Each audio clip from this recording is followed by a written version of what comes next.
Hello there folks, my name's Ben and welcome to another Shots Fired Airsoft video.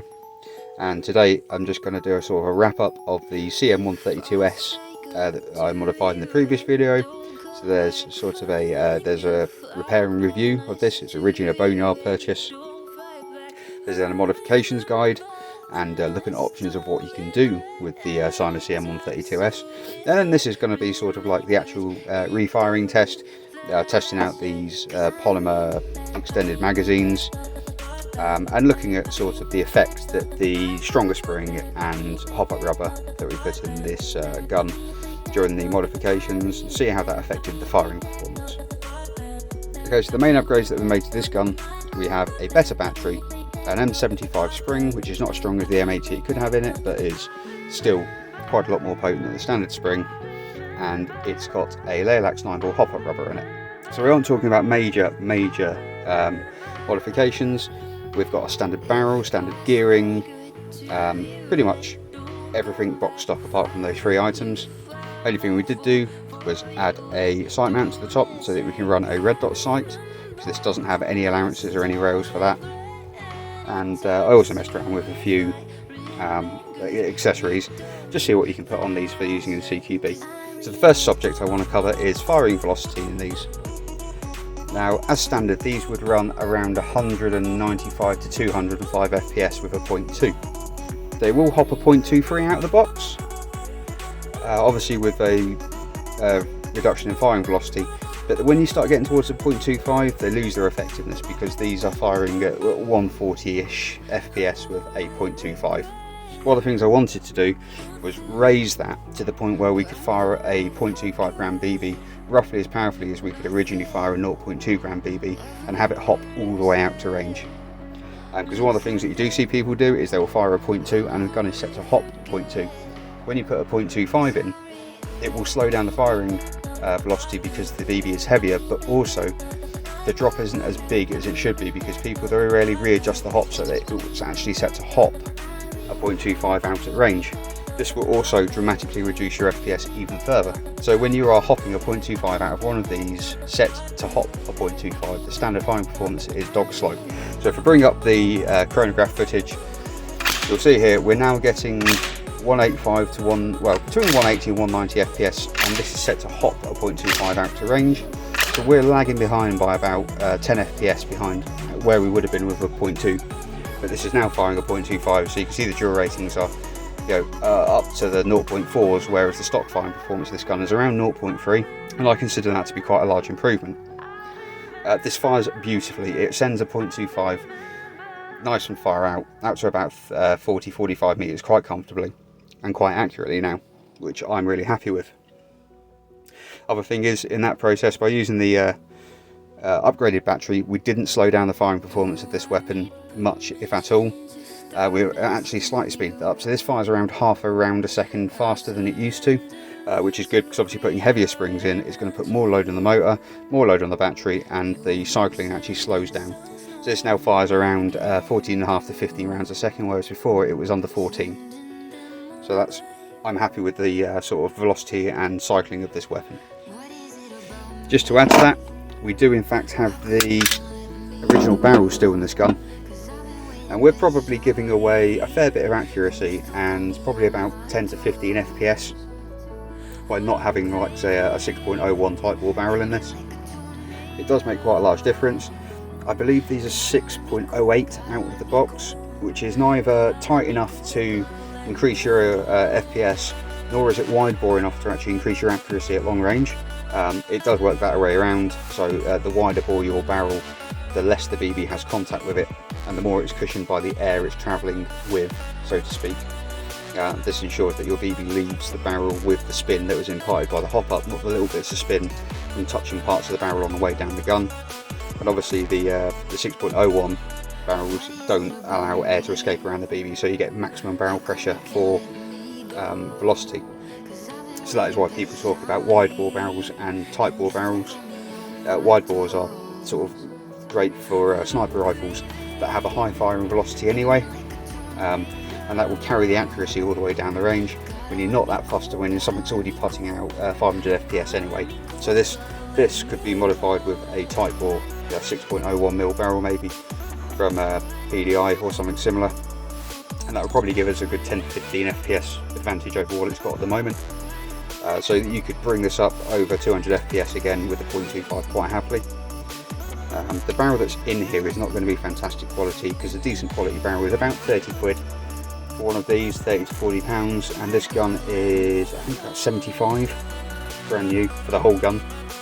So you're not getting a fantastic quality barrel in this, and that's assuming that it hasn't sat on the shelf for a while and actually got corrosion in it, which doesn't help, it makes the situation far worse. This barrel does look okay inside, they're just not particularly consistent in terms of the surface, and nor are they a desirable bore of barrel.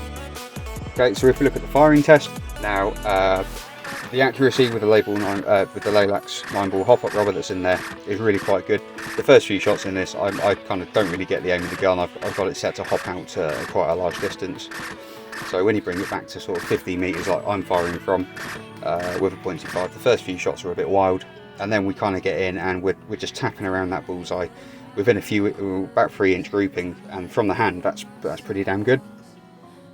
This wasn't the most inaccurate thing in the world anyway, but so the main thing of this test is we are firing at a decent FPS. You can see that it's hitting that target with authority, it's punching the BBs through it, whereas before with the 0.2s you're firing at 200 FPS, they kind of just bounce off, they don't really give it a good slap. The only issue I had with the firing test with this is these polymer mags. These are only about £10 and they aren't the best quality. This follower at the top gets quite sticky, and I actually had issues with them not wanting to feed, even though they're quite full, so that you've got maximum spring tension on the follower. So what I ended up doing with this, and I've only done it now, I didn't actually get any firing footage of it, is I lubed the follower.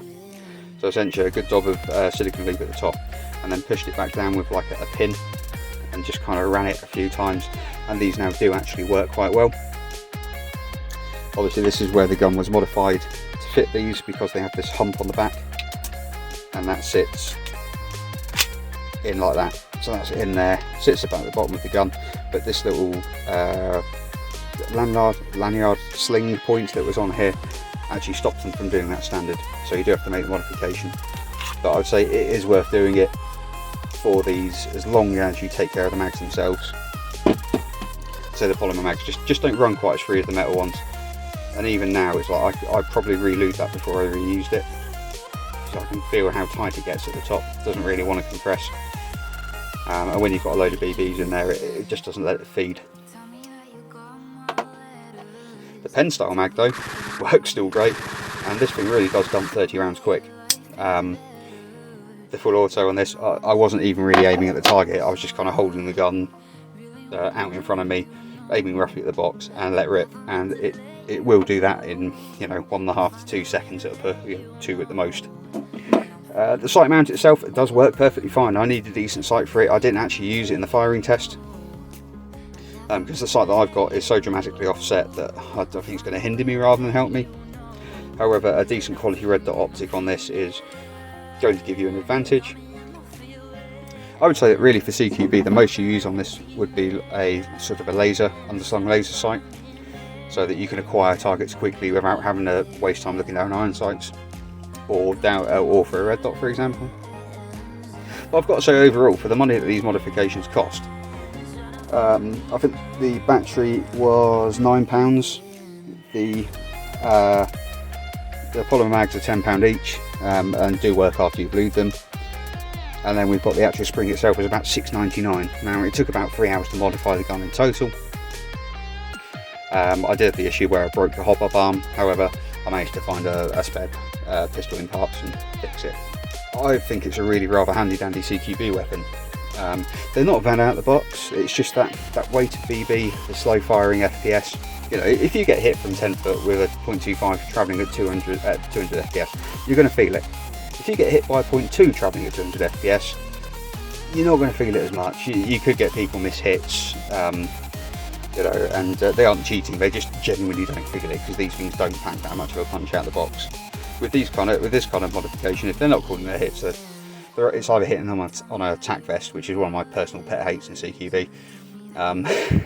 You don't need to carry around a load of gear when you're running sort of 10-minute at the most games in a small room.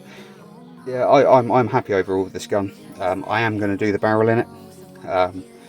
Just fits. It takes any sort of Tokyo Mirai style AEP hop-up barrel. It's something I'd definitely like to do. Re-chrono it, re-accuracy test it, because I think the barrel does hold this build back quite a lot. It's just not particularly fantastic. Apart from that, the gun has been fantastic. It hasn't missed a beat, apart from the misfiring with the mags, but that is the mags, not the gun. So with all that said, yeah, I'd like to thank you for watching. Again, it's been a Shots Fired Airsoft video. I've been Ben. I'm going to get back to reviewing guns again now. I figure that's enough videos on sort of modifications and upgrades for existing weapons, or repairs like in the Hater Gen 2 that we did last week. And I would like to get a ASG B&T MP9. I've always wanted one, so I'm going to get one of those ordered up, and then that will probably be the next review on the channel. I might squeeze in, depending on how long it takes to get here, I might squeeze in a review of the Golden Eagle shotgun range, gas shotgun range. I've actually got a couple of those, so and they're quite fun to use. So yeah, I hope I see you in the next video. Thank you very much.